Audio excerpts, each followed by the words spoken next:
Picture a beach in late May of 1940.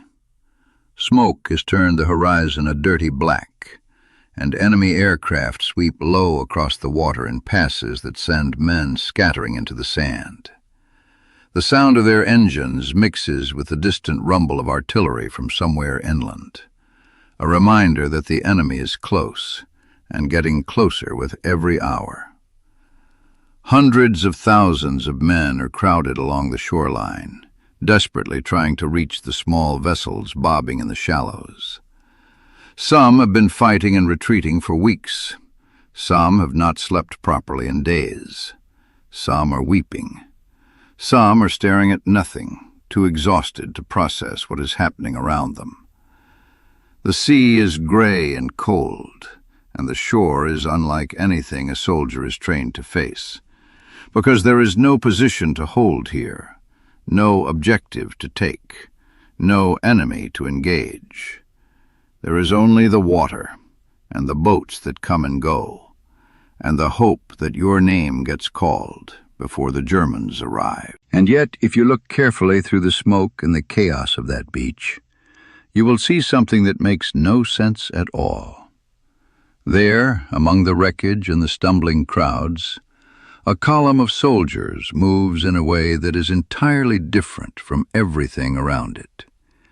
Their bearing is correct. Their rifles are carried at the precise angle that a drill sergeant would approve of.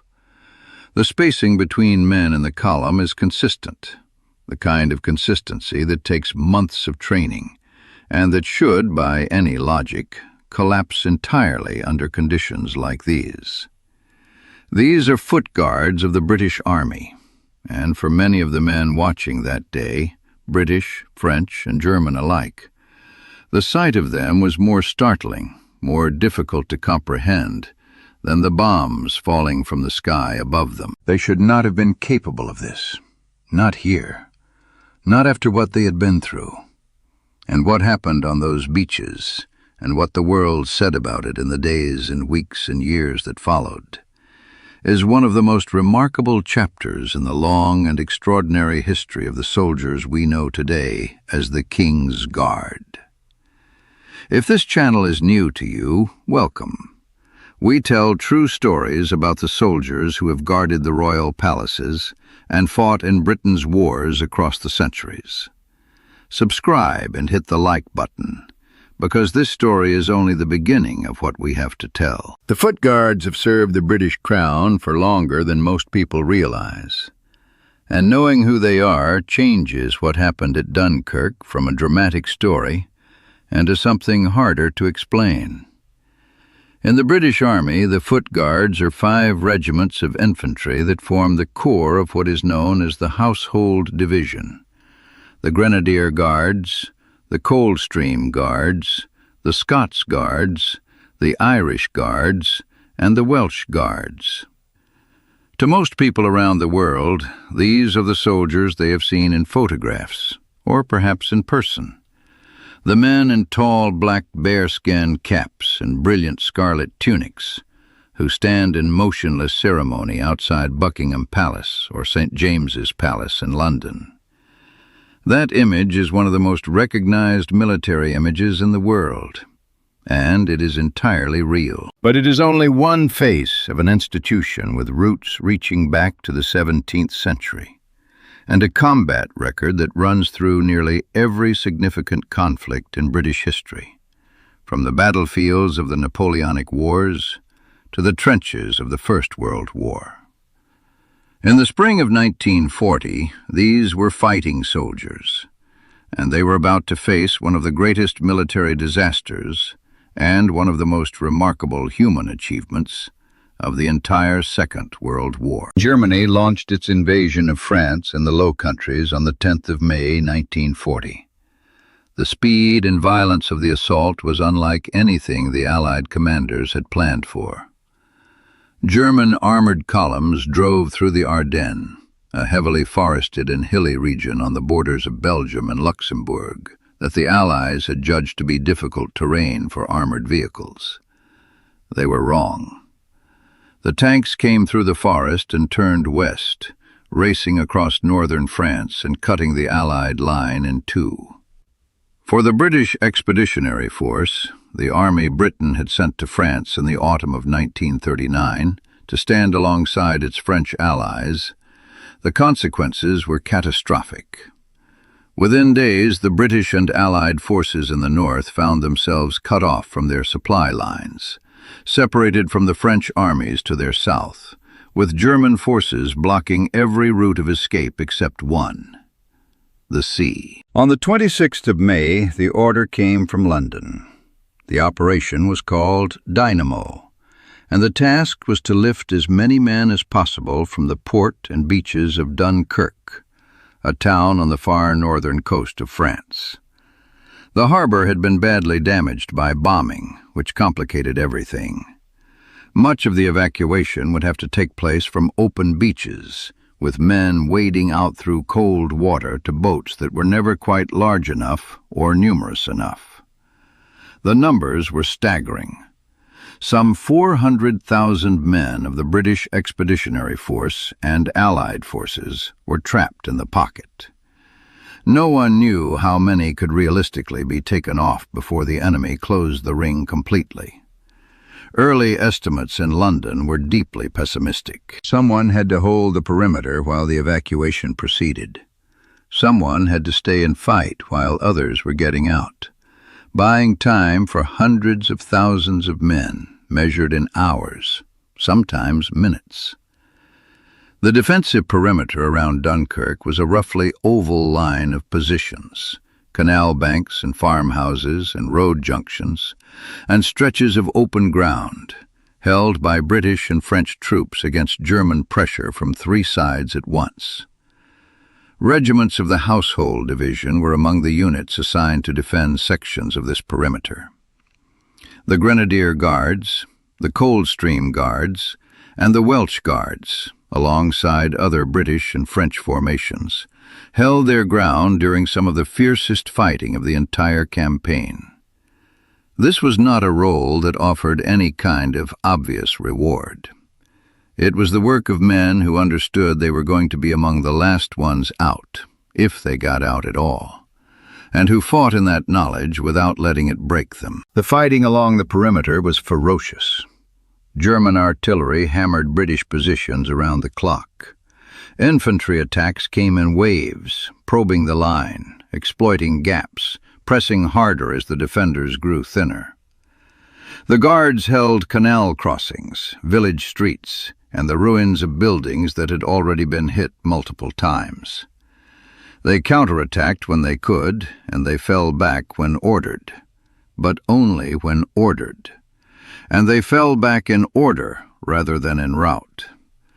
The difference between a retreat and a collapse is discipline.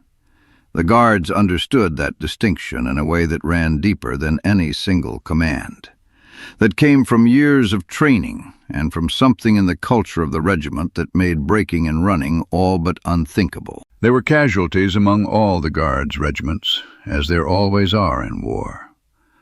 Men fell on the perimeter and on the road to the beach and on the beach itself and at sea. What happened to the Guards at Dunkirk is not a tale without loss. It is a story about what men did when the losses came, and in the face of everything else those days brought with them. The Guards at Dunkirk were not only fighting men. They were also the men who waited on the beach. The beaches at Dunkirk in those final days of May and the first days of June were a study in human extremity. Tens of thousands of men were crowded onto exposed flat sand, under almost continuous threat from the air, waiting for boats that came and went, and sometimes did not come at all. The men had been fighting and retreating for weeks. Many had not eaten or slept properly in days. Wounds went untreated. The conditions were designed by circumstance to produce panic and disorder, and in places they did. Men broke, men wept, men pushed, and the human capacity for fear and desperation made itself visible in ways that no training could entirely suppress. What stood out about the Guards units, and what witnesses remarked upon again and again in the days and years that followed, was that they formed up. In the midst of everything, they formed up.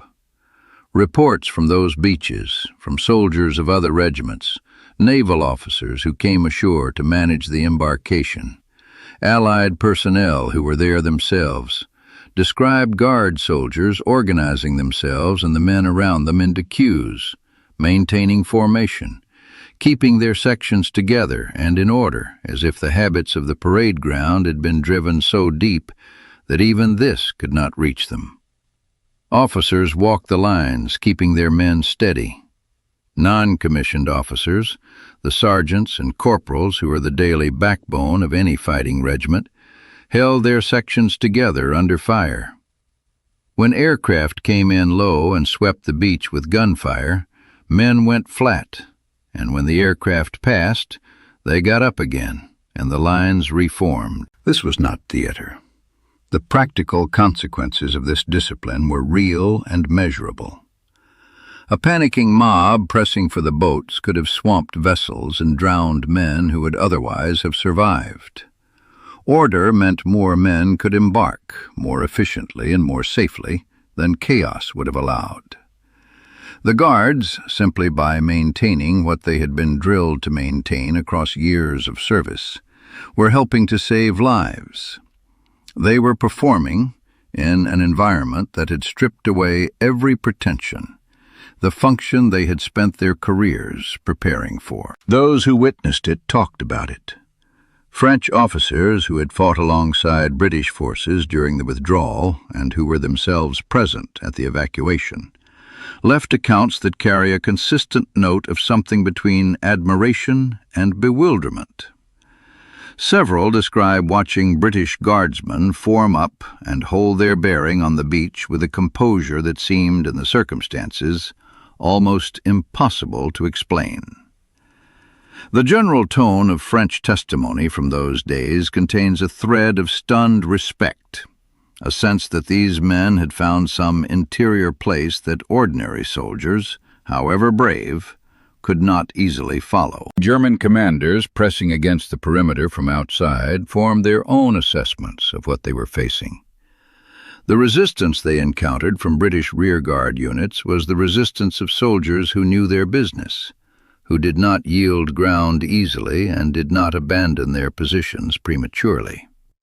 In the post-war years, when German officers wrote their accounts of the campaign in France, there emerged a consistent thread of professional acknowledgement of the quality of the British rearguard. For men raised in a military culture that valued fighting discipline above almost all else, the refusal of the Guards and their fellow units to scatter or to break was something they recognized and, in their own way, noted. War produces few genuine compliments between enemies. This was one of them, and the wider world was watching.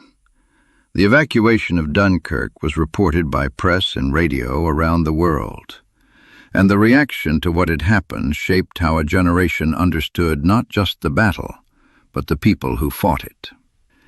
In Britain, the reporting carried a tone close to astonishment mixed with relief. Churchill went before Parliament on the 4th of June, 1940, and delivered words that have since become among the most famous in the English language. He was careful to warn that wars are not won by evacuations, and that what had happened at Dunkirk should not be dressed up as a victory. But he also spoke in terms that made clear he believed something had been demonstrated in those days, something about the character of the men who had fought and held on, that mattered far beyond the immediate event.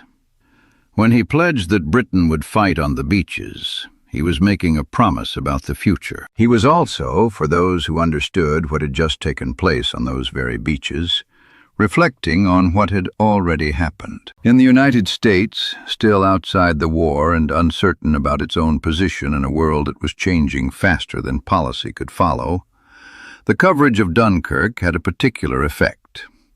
American correspondents and commentators had been watching the fall of France with genuine alarm, wondering whether any army could hold against the force that had swept through Belgium and the Ardennes in a matter of days. What the reporting from Dunkirk now described, the discipline under fire, the order maintained on those beaches, the continued resistance of men who, by any reasonable calculation, should have surrendered, fed into a growing conviction that Britain might actually hold. That conviction did not immediately change American foreign policy, but it changed American perception of what was possible and what was worth supporting. In the years that followed, that shift in perception would prove to be among the most consequential results of those few days on the French coast. The men who stood on those beaches were, for the most part, young men from ordinary backgrounds who had found themselves in extraordinary circumstances. Some were career soldiers who had served in the Foot Guards for years before the war and knew the regiment as well as they knew their own families. Others had joined more recently, drawn in by the gathering crisis. Many had never been under sustained fire before May of 1940. What they shared was not some immunity to fear. They were afraid. The accounts they left behind are clear on that point. The bombs fell and men died, and the fear was constant and real. What the regiment gave them was a structure stronger than the fear, a framework of shared expectation, collective identity, and accumulated habit that held firm even when everything outside it was disintegrating. That is what the world saw at Dunkirk, and what the world said in French and German and English across dispatches and newspaper columns and private letters written in the weeks that followed, was a version of the same thing. These men would not break. These men would not surrender. And in the darkest summer of the 20th century, that was a statement that mattered more than almost anything else. In the years since 1940, the word Dunkirk has become something more than a place name. It has become a shorthand for defiance, for the refusal to accept the obvious conclusion when everything seems lost. The image of those soldiers holding their bearing on that beach, in conditions that defied all logic, has become part of what that word points to. Not because what happened there was a victory. It was not. But because it demonstrated that certain things, when they have been trained deeply enough and held long enough, do not dissolve under pressure. They endure. The guards who came home from those beaches were not finished. Far from it. The campaigns that followed in North Africa and Italy, through the fields and cities of Northwest Europe, brought out stories just as extraordinary, and some of them harder to believe than this one. If you want to know those stories, stay with us. We have only just begun. They stand at the palace because they have stood at the line.